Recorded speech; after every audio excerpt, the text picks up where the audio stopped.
Hello everyone, আজকের ভিডিওতে আমরা শিখব মাল্টিপ্লিকেশন, যার অর্থ হচ্ছে গুণ। আগের দুটো ভিডিওতে আমরা কিভাবে সহজে যোগ এবং বিয়োগ করতে হয় শিখেছি। আজ আমরা শিখব কিভাবে সহজে গুণ করতে হয়। চলো শুরু করা যাক। প্রথমে আজকে আমরা শুরু করব 11 দিয়ে গুণ। 11 দিয়ে গুণ কিভাবে সহজে করা যায় সেটা শিখবো, ঠিক আছে? আমাদের মনে হতে পারে আমরা তো গুণ করতে পারি, কেন করবো? কিন্তু এইভাবে যে গুণটা করবো আমরা, এটা যদি আমরা শিখে যাই তাহলে তখন খাতা কেনার দরকার হবে না, আমরা মুখে মুখেই গুণগুলো করতে পারবো, ঠিক আছে? চলো শুরু করা যাক। প্রথমে আমাদের রয়েছে 13কে 11 দিয়ে গুণ, ঠিক আছে? আমরা যখন কোনো সংখ্যাকে 11 দিয়ে গুণ করব তখন কি করব, যে সংখ্যাটায় গুণ করা হচ্ছে, এখানে 13কে গুণ করা হচ্ছে, তাই 13কে এরকমভাবে লিখে নেবো 1 আর একটু গ্যাপ দিয়ে 3, 13 আমরা লিখে নিলাম। এবার আমরা কি করব, সংখ্যা দুটিকে যোগ করবো। 1 আর 3 যোগ করলে কত হয়? 4 হয়, আমরা 4 লিখব, তাহলেই আমাদের উত্তর হয়ে যাবে 143। 13কে 11 দিয়ে গুণ করলে 143 উত্তর আসবে, ঠিক আছে? পরেরটা করা যাক তাহলে। 35কে 11 দিয়ে গুণ, তাহলে 35কে আমরা যখন 11 দিয়ে গুণ করবো, আমরা প্রথমে লিখে নেবো 3, একটুখানি গ্যাপ দিয়ে লিখবো 5, ঠিক আছে? এবার আমরা কি করতে হবে আমাদের করতে হবে 3 আর 5 এর যোগ। 3 আর 5 এর যোগ করলে আসবে কত? 8। আমাদের উত্তর চলে আসবে খুব সহজেই, ঠিক আছে? এরপরে আমরা আরেকটু শক্ত করবো, 712কে 11 দিয়ে গুণ, ঠিক আছে? এইটা করার সময় যেহেতু এটা 3 ডিজিটের সংখ্যা, তাই আমাদের এখানে দুটো গ্যাপ নিতে হবে এবং প্রথমের সংখ্যাটা আর শেষের সংখ্যাটাকে প্রথমে আর শেষে আমি লিখে দেবো। তাহলে আমরা 7 লিখেই রেখে দিয়েছি, তারপর দুটো গ্যাপ দিয়েছি, 2 লিখেছি। এবার আমরা কি করবো দেখো, এবার আমরা করবো কি, এই যে প্রথমের দুটো সংখ্যা 1 আর 2, এই দুটো যোগ করবো। কত হবে? 1 আর 2 যোগ করলে আমাদের 3 হবে, তাই এখানে আমরা 3 লিখবো। তারপরে কি করতে হবে, শেষের দুটো সংখ্যা 7 আর 1 যোগ করলে কত হবে? 8, 8 লিখবো। তাহলেই আমাদের কি সহজে উত্তরটা চলে আসবে। কত সহজ হচ্ছে না ব্যাপারটা, ঠিক আছে? আচ্ছা, এটা একরকম গেল। এবার আমরা করবো আর এক রকমের 11 গুণ 11 দিয়ে 76কে 11 দিয়ে গুণ করবো। 76কে 11 দিয়ে গুণ করতে হলে আমাদের একটু অসুবিধা হবে। আগে 13কে গুণ করার সময় যেরকম ভাবে করা হয়েছে এটা সেরকম ভাবে হবে না। কারণ কি, দেখো আমরা তাহলে করি। তাহলে 7 আর 6কে রেখে নিয়েছি একটু দূরে দূরে, মাঝখানে একটা গ্যাপ রেখে দিয়েছি। আচ্ছা, এবার আমরা কি যোগ করতে হবে, তো 7 আর 6 যদি যোগ করি আমাদের কত আসবে? 13। ডবল ডিজিট চলে এলো, আমরা তো লিখতে পারবো না। আমরা তখন কি করবো, 13 3টা এখানে লিখবো আর একটা এই সাথে সাথে যোগ করে দেবো, ঠিক আছে? তাহলে আমাদের কি আসবে? 7 আর 1 8, 3 6, 836। ঠিক এরকম ভাবে করবো আমরা। এর পরেরটা করি। এর পরে রয়েছে আমাদের 665কে 11 দিয়ে গুণ, ঠিক আছে? তাহলে 6 আর 5 দূরে দূরে লিখে নিয়েছি, 3 ডিজিটের সংখ্যা, দুটো গ্যাপ রেখে দিয়েছি, ওকে? আচ্ছা, এবার আমরা কি করব, তাহলে এই প্রথমের সংখ্যা দুটো 6 আর 5 এই দুটো যোগ করে কত হবে? 11। আমাদের 11 এর 1 লিখব, আমাদের হাতে 1 ক্যারি রেখে দিতে হবে, ঠিক আছে? আমরা এখানে সাইডে লিখে রাখলাম 1। তারপরে কি করব, শেষের দুটো 6 আর 6 যোগ করলে কত হয়? 12। 12 সাথে ওই 1 যোগ করলে কত হবে? 13। তাই আমরা 13 3 লিখব, ঠিক আছে? তারপরে ওই একটা 6 এর সাথে যোগ করে দেব। পরের লাইনে আমরা করব 6 এর 1 কত হবে? 7 3 1 5। এত বড় গুণটা সহজে হয়ে গেল না, ঠিক আছে? তাহলে এই গুণটা তোমরা নিজেরা করে কমেন্টে অ্যানসার করবে।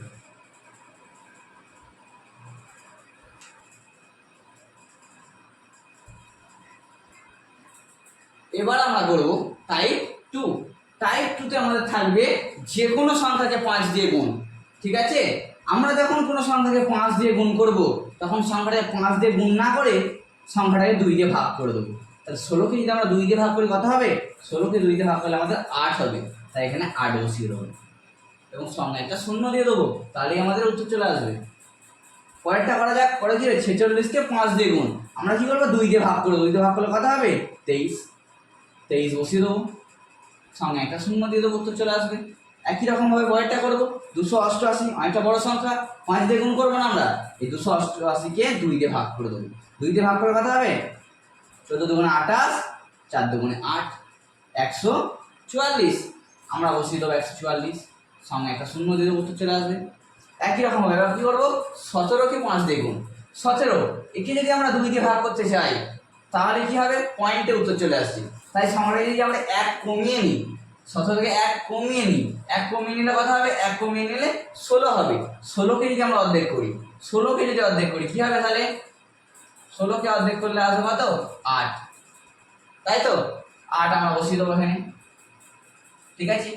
আগে যখন জোড় সংখ্যাকে করছিলাম 5 দিয়ে গুণ, তখন আমরা 0 বসাচ্ছিলাম, এক্ষেত্রে বসাবো 5। ঠিক আছে, পরেরটা করা যাক। 47কে 5 দিয়ে গুণ, 1 কমিয়ে নিই, 47 থেকে 1 কমালে কত? 46, 46 এর অর্ধেক কত? 23। 5 বসিয়ে দেবো একটা, যেহেতু বিজোড় সংখ্যা 1 কমিয়েছিলাম আমরা, তাই 5 বসাচ্ছি। পরেরটা 289, 1 কমিয়ে নিলে কত হবে? 288, অর্ধেক করলে কত হবে? 144, আমরা 144 বসিয়ে দেবো। কি করতে হবে? যেহেতু বিজোড় সংখ্যা আমরা 1 কমিয়ে নিয়েছি, তাই 5 বসাবো, তাহলে হয়ে গেল। যত বড়ই সংখ্যা দিকে আমরা ঠিক এইভাবে 5 দিয়ে গুণ করব। ঠিক আছে, এবার আমরা করব টাইপ 3, যেখানে থাকবে কোনো সংখ্যাকে 25 দিয়ে গুণ। 25 দিয়ে গুণ করার সময় আমরা সংখ্যাটাকে 25 দিয়ে গুণ না করে 4 দিয়ে ভাগ করব। ঠিক আছে, কেন আমরা এই 4 দিয়ে ভাগটা করছি মনে হতে পারে। আগেরটার ক্ষেত্রে কি করলাম? 5 দিয়ে গুণ করার সময় 2 দিয়ে ভাগ করলাম। কেন করছি? কারণ হচ্ছে 25 মানে কত? 100/4 না? তাহলে এখানে 25-এর বদলে যদি আমরা 64 গণিত 100/4 করি, দিয়ে 4 দিয়ে 64টা কেটে নিই, শেষে দুটো শূন্য বসিয়ে দিই, একই ব্যাপার, সেই হিসেবে আমরা করছি। ঠিক আছে, তাহলে 4 দিয়ে কাটলে কত হবে? 4 16 64, তাহলে এখানে 16 বসিয়ে দেবো আমরা, এবং পাশে দুটো শূন্য বসিয়ে দেবো। একই রকমভাবে পরেরটা করবো আমরা। 248কে 25 দিয়ে গুণ, কি করবো?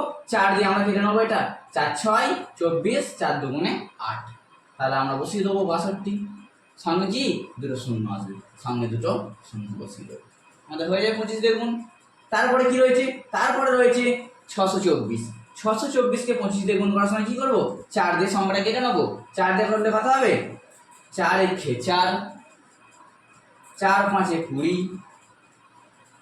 4 6 24, 156।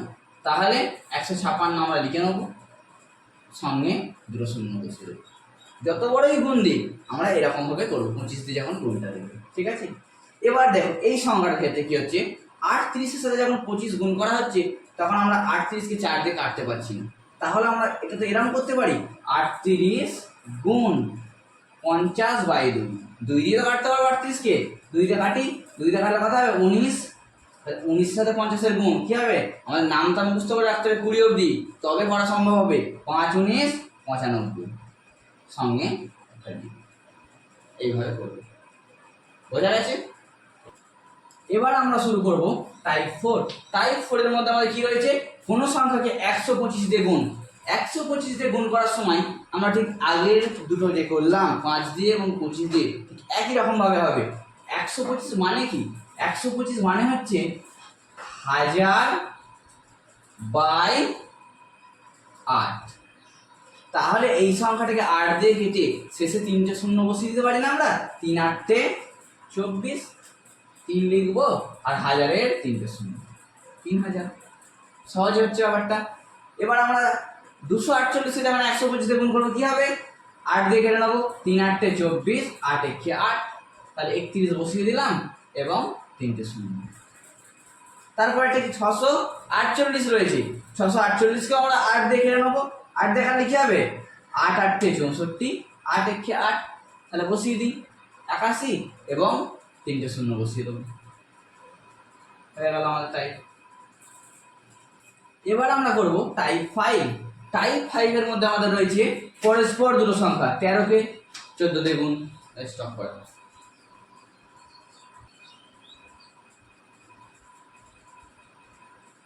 এবার আমরা করব টাইপ 5। টাইপ 5 এর মধ্যে আমাদের কি রয়েছে? পরস্পর সংখ্যা, যেমন 12কে 13 দিয়ে গুণ, 15কে 16 দিয়ে গুণ, 23কে 24 দিয়ে গুণ। এই যে এই পরস্পর গুণ করার ক্ষেত্রে আমাদের একটা জিনিস মনে রাখতে হবে। কি মনে রাখতে হবে? প্রতিটা সংখ্যার বর্গ, যেমন 12-র বর্গ হলে 144 হয়, এটা আমাদের মনে রাখতে হবে, তবেই আমরা করতে পারবো। তাহলে 12-র বর্গ হলে কথা 12 12 144, ঠিক আছে, এবং আর একটা 12 যোগ করে দাও, তাহলেই হয়ে যাবে আমাদের। তাহলে 144 আর 12 কথা হয় 156। ঠিক এরকম হবে 15কে 16 দিয়ে গুণ করবো, কি করবো? 15 স্কোয়ার প্লাস 15, 15 স্কোয়ার মানে কত? 225, 15 স্কোয়ার মানে 225, এবং সঙ্গে আর একটা 15 যোগ করে দাও, কত হবে? 240। একই রকম ভাবে 23, 24 করবো। 23 স্কোয়ার মানে কত? 23 স্কোয়ার মানে হচ্ছে 529। এর সঙ্গে আর একটা 23 যোগ করে দাও, তাহলে আমাদের হয়ে যাবে। 23 যোগ করলে কত হবে? 552। ঠিক আছে, এবার আমরা শুরু করব টাইপ 6। টাইপ 6 এর মধ্যে আমাদের কি রয়েছে? যখন দেখব দুটো সংখ্যার মধ্যে একটা জোড় গ্যাপ রয়েছে, যেমন 12 আর 14 মধ্যে 2 গ্যাপ রয়েছে, একটা জোড় সংখ্যার গ্যাপ, তাহলে আমরা দুটোর মাঝামাঝি একটা সংখ্যা নিয়ে নেবো। 12 থেকে এক ঘর গেলে কত হয়? 13, আর 13 থেকে এক ঘর গেলে কত হয়? 14। তাই আমরা কি করবো? এখানে 13 স্কোয়ার করবো মাইনাস 1 স্কোয়ার করবো। যত করে গ্যাপ রয়েছে, এখানে 1 করে রয়েছে না গ্যাপ, তাই আমরা 1 স্কোয়ার বিয়োগ করলাম। তাহলে 13 স্কোয়ার মানে কত? 13 স্কোয়ার মানে মনে রাখতে হবে বলেছি 169, আর 1 স্কোয়ার মানে 1, বিয়োগ করলে কত হবে? 168। ঠিক আছে, এই টাইপটা আমাদের করতে হবে। তাহলে এটার ক্ষেত্রে কি হবে? 16 আর 20 মধ্যে কত গ্যাপ রয়েছে? 4, আর জোড় সংখ্যার গ্যাপ, তাহলে জোড় সংখ্যার গ্যাপ রয়েছে, মাঝামাঝি এর সংখ্যা নেবো। তাহলে 16 থেকে 2 ঘর গেলে কত হবে? 16 থেকে 2 ঘর গেলে হবে আমাদের 18, আর 16 থেকে 2 কম হচ্ছে 18, 20 থেকে 2 কম হচ্ছে 18। ঠিক আছে, তাহলে আমরা কি করবো? এখানে 18 স্কোয়ার করবো, মাঝামাঝি সংখ্যাটা স্কোয়ার করবো, এবং বিয়োগ যত করে পার্থক্য রয়েছে, 16 থেকে 2 ঘর গেলে 18, এবং 20 থেকে 2 ঘর পিছিয়ে এলে হচ্ছে 18, তাই এখানে 2 স্কোয়ার করবো। ঠিক আছে, তাহলে 18 স্কোয়ার মানে কত? 18 স্কোয়ার মানে হচ্ছে আমাদের 324। আমাদের 1 থেকে 20 অবধি স্কোয়ার মুখস্থ করে রাখতে হবে, তবে এই গুণগুলো করতে সুবিধা হবে। ঠিক আছে, তা 2 স্কোয়ার মানে কত? 4। তাহলে বিয়োগ করলে কত হবে? 324 থেকে 4 বিয়োগ করলে 320। কত সহজে ব্যাপারটা হচ্ছে। আচ্ছা, এবার আমরা কি 17 আর 23 করবো। দুটোর মধ্যে টোটাল গ্যাপ কত? টোটাল গ্যাপ 17 থেকে 23, 17 থেকে 23 গ্যাপ হয় 6। তাহলে আমরা 17 সাথে 3 যোগ করে নিই। 3 যোগ করলে কত হবে? 20 আসবে, এবং 23 থেকে 3 বিয়োগ করলে কত আসবে? 20 আসছে। তাহলে মাঝামাঝি সংখ্যাটা কী করবো? স্কোয়ার করে দেবো। তাহলে স্কোয়ার করলে কত হবে? 20 স্কোয়ার মাইনাস 3 স্কোয়ার। 20 স্কোয়ার মানে কত? 20 স্কোয়ার মানে হচ্ছে 400, এবং 3 স্কোয়ার মানে 9। তাহলে 400 থেকে 9 বিয়োগ করলেই আমাদের উত্তরে চলে আসবে। 400 থেকে 9 বিয়োগ করলে আমাদের হবে 391। ঠিক আছে, এর সাথে আমাদের আরও অনেক গুণের অ্যাপ্রোচ রয়েছে, টাইপ রয়েছে, সেগুলো আমরা পরবর্তী ভিডিওতে